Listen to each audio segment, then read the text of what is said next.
नमस्कार। खेत खजाना में आपका स्वागत है। आज 26 सितंबर है और रविवार का दिन है। रविवार को मंडियां और एनसीडीएक्स वगैरह वगैरह सब बंद रहता है और कुछ किसी तरह का कोई जिंसों का भाव भी उपलब्ध नहीं होता। लेकिन प्रयास ये रहता है कि रविवार के दिन किसी विशेष विषय पर, किसी एक विशेष जिन्स पर आपको अतिरिक्त जानकारी दी जाए। तो आज थोड़ी सी चर्चा करेंगे चना पर, और चना के साथ थोड़ी सी चर्चा कर लेते हैं ग्वार पर। कई दिनों से ये मांग आ रही है कि चना पर एक विशेष वीडियो आना चाहिए और ग्वार पर भी वीडियो बनाओ। चलिए आज थोड़ा थोड़ा दोनों पर बात करते हैं। इससे पहले आपसे वही विनम्र निवेदन कि इस चैनल को आप सब्सक्राइब कर लीजिए और सब्सक्राइब करने के साथ साथ आप इसका बेल आइकॉन का जो बटन है वो ज़रूर दबाइए, ताकि वीडियो अपलोड होते ही सबसे पहले आपके मोबाइल पर उपलब्ध हो। लाइक और शेयर आप जैसे पहले से करते आ रहे हैं, आप उसकी रफ्तार भी बढ़ा दीजिए, आपकी बहुत कृपा होगी। चना की बात करें तो चना का देखिए अभी पितृपक्ष चल रहा है, जिसको कनागत कहते हैं या श्राद्ध पक्ष कहते हैं। इस पक्ष के अंदर तो हर तरह का बाजार मंदा होता है, हर तरह से बाजार में मतलब कमज़ोरी सी होती है, सुस्ती होती है। लेकिन चना का जो बाज़ार है वो आगामी नवरात्र से, यानी इस 5-6 दिन के बाद में, 10 दिन के बाद में जो नवरात्र शुरू हो रहे हैं 6 नवंबर, 7 नवंबर से, 7 अक्टूबर से, क्षमा करें 7 अक्टूबर से, तो उसके बाद में इस चना के बाज़ार में, दाल में, चना में मांग निकलने की पूरी संभावना है और चना ने निश्चित रूप से आगे बढ़ना है। अब ये बढ़ेगा कहाँ तक, कितना बढ़ेगा, ये कहना बड़ा कठिन काम है। लेकिन जो आज जो स्थिति है चना की, 5300-5400 रुपये के आसपास कारोबार कर रहा है ये सारे भारत की मंडियों में, तो ये स्थिति के अंदर 300-400 रुपये का सुधार जल्दी ही, यानी अक्टूबर के दूसरे सप्ताह तक देखने को मिलना चाहिए। ऐसी संभावना है, ऐसी हम आशा करते हैं, ऐसा हमारा आंकलन है, एक मोटा मोटा सा एक अंदाज़ा है। लेकिन चना इतने दिन से क्यों कमज़ोर पड़ा हुआ है, ये आप सब जानते हैं कि चना के ऊपर सरकार का कितना प्रेशर है, कितना दबाव है।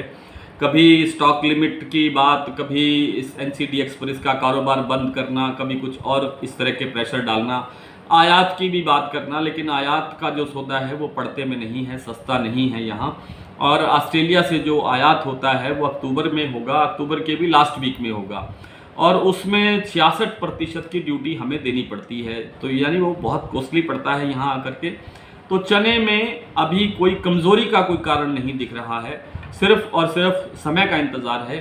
थोड़ा सा त्योहारी सीजन नज़दीक आते ही चने में ठीक ठाक सुधार होने की प्रबल संभावना है।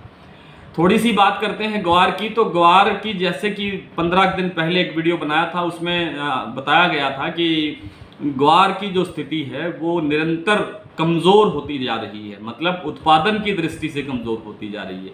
हालांकि बाज़ार में भी कोई बड़ा उछाल नहीं है, कोई बड़ी गतिविधि नहीं है। बाज़ार में निरंतर 5700, 5200, 5500 ये भाव बने रहते हैं। कभी कभार थोड़ा बहुत 6000 तक के भाव भी देखने को मिले हैं, लेकिन अब वो स्थिति नहीं है। भाव थोड़ा सा कमज़ोर चल रहा है। और दूसरी तरफ से जो आगामी फसल आ रही है उसके बारे में ये कहा जा रहा है कि उत्पादन काफ़ी कमज़ोर है। अभी जो हाल ही में बरसातें हुई है उससे ग्वार की फसल को लाभ होने की बजाय नुकसान अधिक होना बताया जा रहा है। दाना कहते हैं काला पड़ रहा है, यानी क्वालिटी पे असर पड़ रहा है। तो क्वालिटी कमज़ोर होगी तो निश्चित रूप से उसकी कीमत भी कम लगती है। तो अच्छी क्वालिटी का जो ग्वार है उसका जो उत्पादन है वो निरंतर घट रहा है। एक्यूरेट जो आंकड़ा है वो नहीं आ पा रहा है, अभी कोई आंकलन किसी से हो नहीं पा रहा है। हमने भी बहुत प्रयास किया है, राजस्थान के कई बड़े ज़िलों में बात करने का प्रयास किया कि किसी तरह से कोई एक्यूरेट हमें थोड़ा सा नज़दीक डाटा मिल जाए कि इतना उत्पादन हो रहा है। लेकिन जो पहले के अपने भी अनुमान हैं उनमें भी मुझे लगता है कि कुछ कटौती और होगी। तो अभी जो एक सप्ताह के बाद में या 10 दिन के बाद में ग्वार के अंदर एक दिशा बनने की चाल बनेगी, इसकी कवायद शुरू होगी दिशा बनने की। क्या दिशा बनती है? दिशा तो पॉजिटिव ही बननी है, भाव तेजी की तरफ ही बढ़ना है। और कितना बढ़ेगा, कहाँ तक जाएगा, ये फैसला थोड़ा दिन और रुकना पड़ेगा इस फैसले के लिए हमें कि कहाँ तक भाव जाएंगे और कब तक जाएंगे।